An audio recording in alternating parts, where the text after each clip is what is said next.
সমস্ত ভক্তবৃন্দর কাছে বিশেষ অনুরোধ, আপনারা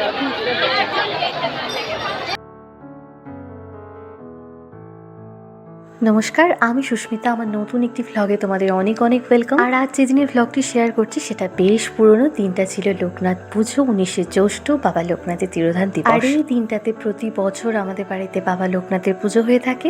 গত বছরও সেই রকমই আয়োজন হয়েছিল, কিন্তু নানান ব্যস্ততার কারণে আমি আর ভ্লগটি শেয়ার করে উঠতে পারিনি। ভাবলাম এই বছর লোকনাথ পুজোর শুরুতেই এই ভ্লগটি তোমাদের সাথে শেয়ার করি। আর গত বছর প্রায় 2 মাসের মতো আমি আমার বাড়িতে ছিলাম, তখন বিভিন্ন ভ্লগ শেয়ারও করেছিলাম। আর তখনই পড়েছিল এই লোকনাথ পুজো।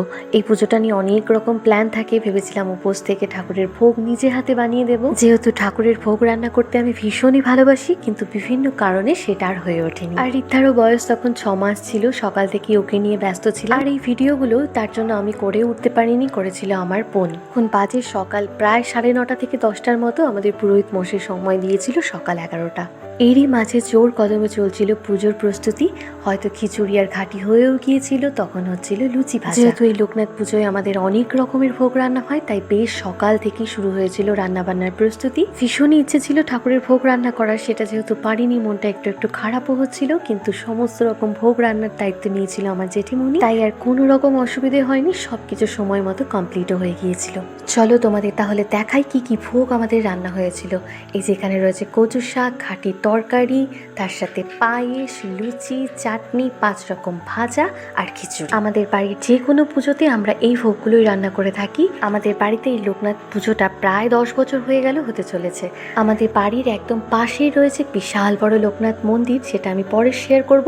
ছোটবেলা থেকে সেখানে অনেক বড় করে পুজো হতো, সেখানে আমরা ব্যস্ত থাকতাম। কিন্তু বাবার ইচ্ছেতেই আমাদের বাড়িতে এই পুজো শুরু হয়। তারপর থেকে প্রতি বছরই যতটা সম্ভব ধুমধামের সাথে আমরা এই পুজো করার চেষ্টা করি। এই যে সমস্ত রকম ভোগ রান্না কমপ্লিট, এবার মা এগুলো সুন্দর করে সাজিয়ে দিচ্ছে।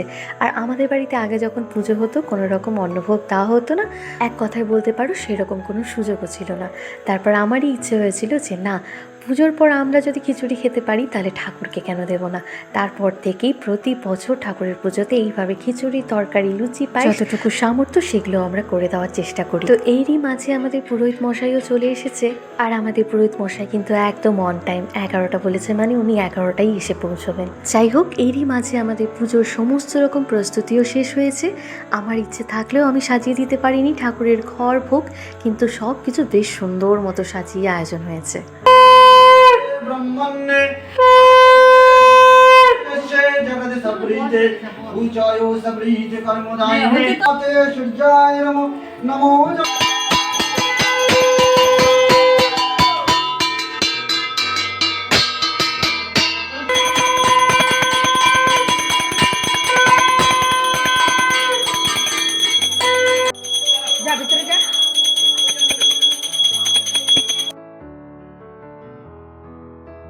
এখন বাজে দুপুর প্রায় 12:30 থেকে 1টার মতো। এরই মাঝে আমাদের পুজো খুব ভালো মতো শেষ হয়েছে। আর এই যে আমাদের বাড়ির বাবা লোকনাথ। খাবে না।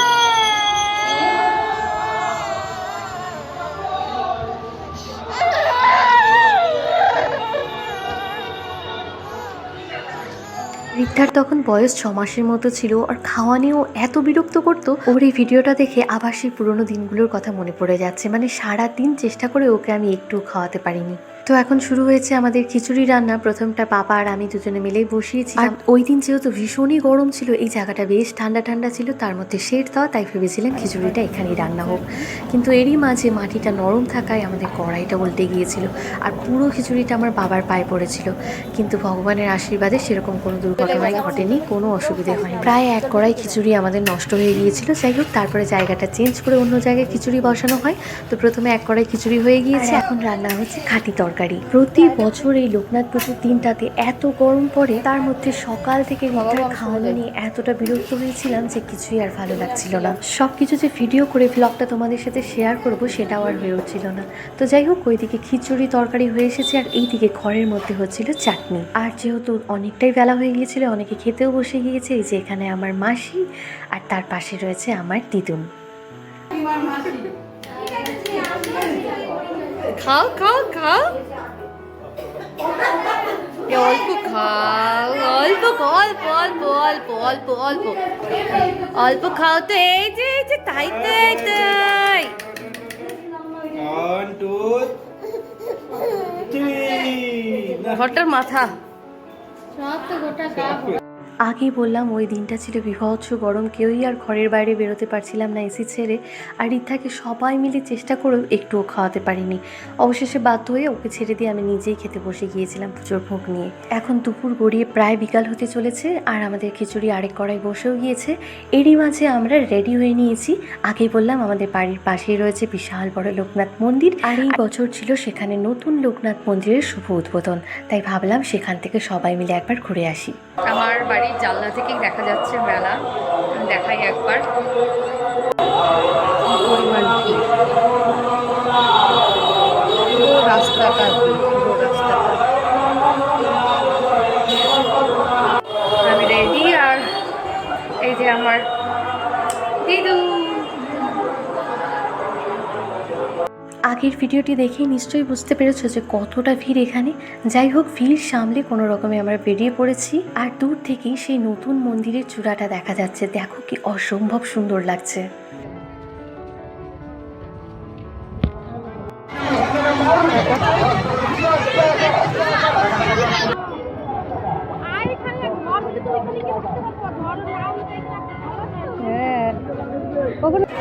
ভিড়টা কেমন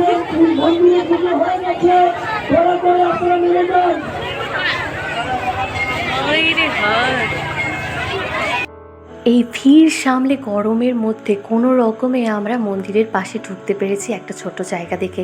আর এই রাস্তা দিয়ে হাঁটতেও তো ভয় লাগছিল, আর জায়গায় জায়গায় এই জিলিপির দোকান থেকে আরো বেশি ভয় লাগছিল। এই ভিড়ের চক্করে না সেই তেলের মধ্যে পড়ে। মন্দির ছাড়াও এখানে একটা পুরনো বট গাছ রয়েছে, সেখানে বাবা লোকনাথের ছবি রয়েছে। সেখানে সবাই এসে সন্ধ্যাবেলা আরতি করে, আর সকালবেলা সেখানে অঞ্জলি হয়। তো এত ভিড় আর গরম সামলে আমারও একটু সুযোগ হয়েছিল বাবার সামনে একটু যাওয়ার।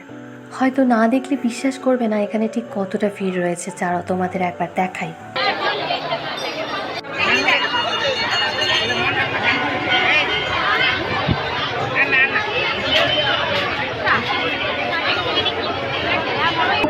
সমস্ত ভক্তদের কাছে বিশেষ অনুরোধ, আপনারা যে যা দান করবেন অফিসে এসে দান করে যান। এত ভিড় দেখে আমরা আর মন্দিরে ওঠার চেষ্টা করিনি, ভাবলাম না এখন বাড়ি ফিরে যাই, অন্যদিন ফাঁকা টাইমে এখানে আসব। আর এখানে এসে দেখি মহারানী আমার দাদুর কোলে বসে চার মাথার মোড়ে বসে রয়েছে সবাইকে দেখার জন্য। পাশ দিয়ে একটা বিয়ে বাড়ি যাচ্ছিল, এইসব গান বাজনা শুনে তো আবার নাচতেও শুরু করে দিয়েছে।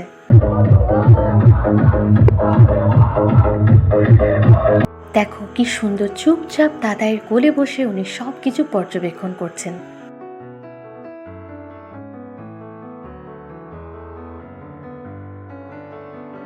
সব বাড়ি এলাম, মেলাতে ভীষণ প্রায় তো এখন বাজে রাত্রি 10টার মতো, আর আমার বাড়ির জানলা থেকে রাস্তার ঠিক এইরকম অবস্থা। তো যাই হোক, আমার ব্লগটি এখানে শেষ করছি। ভালো লাগলে লাইক, কমেন্ট, শেয়ার, সাবস্ক্রাইব করতে ভুলো না। দেখা হচ্ছে সকলের সাথে পরে কোনো একটা ব্লগে। ততক্ষণের জন্য সকলে খুব ভালো থেকো। টাটা।